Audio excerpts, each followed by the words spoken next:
بے شک میں ہی اللہ ہوں، میرے سوا کوئی معبود نہیں، تو میری عبادت کیا کرو اور میری یاد کے لیے نماز پڑھا کرو۔ قیامت یقیناً آنے والی ہے، میں چاہتا ہوں کہ اس کے وقت کو پوشیدہ رکھوں تاکہ ہر شخص جو کوشش کرے اس کا بدلہ پائے۔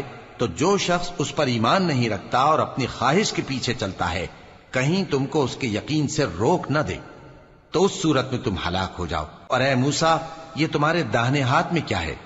انہوں نے کہا، یہ میری لاٹھی ہے، اس پر میں ٹیک لگاتا ہوں اور اس سے اپنی بکریوں کے لیے پتے جھاڑتا ہوں، اور اس میں میرے اور بھی کئی فائدے ہیں۔ فرمایا کہ موسیٰ اسے زمین پر ڈال دو، تو انہوں نے اس کو ڈال دیا اور وہ یکا یک سانپ بن کر دوڑنے لگا۔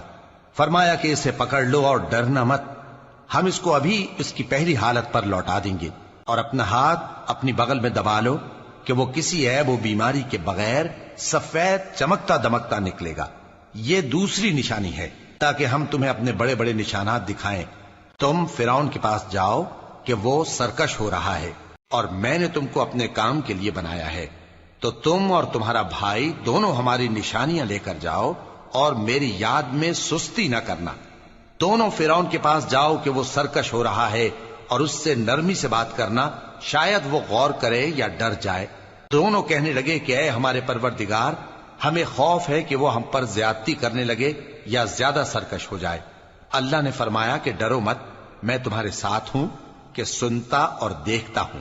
اچھا، تو اس کے پاس جاؤ اور کہو کہ ہم آپ کے پروردگار کے بھیجے ہوئے ہیں، تو بنی اسرائیل کو ہمارے ساتھ جانے کی اجازت دیجیے اور انہیں عذاب نہ کیجیے۔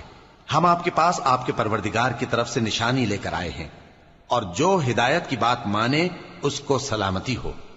ہماری طرف یہ وحی آئی ہے کہ جو جھٹلائے اور منہ پھیرے اس کے لیے عذاب تیار ہے۔ غرض موسیٰ اور ہارون فرعون کے پاس گئے، اس نے کہا کہ موسیٰ، تمہارا پروردگار کون ہے؟ کہا کہ ہمارا پروردگار وہ ہے جس نے ہر چیز کو اس کی شکل و صورت بخشی، پھر راہ دکھائی۔ کہا، تو پہلی قوموں کا کیا حال ہوا؟ فرمایا کہ ان کا علم میرے پروردگار کو ہے جو کتاب میں لکھا ہوا ہے۔ میرا پروردگار نہ چوکتا ہے نہ بھولتا ہے۔ وہ وہی تو ہے جس نے تم لوگوں کے لیے زمین کو فرش بنایا اور اس میں تمہارے لیے رستے بنا دیے اور آسمان سے پانی برسایا، پھر اس سے مختلف نباتات پیدا کی کہ خود بھی کھاؤ اور اپنے مویشیوں کو بھی چراؤ۔ بے شک ان باتوں میں عقل والوں کے لیے بہت سی نشانیاں ہیں۔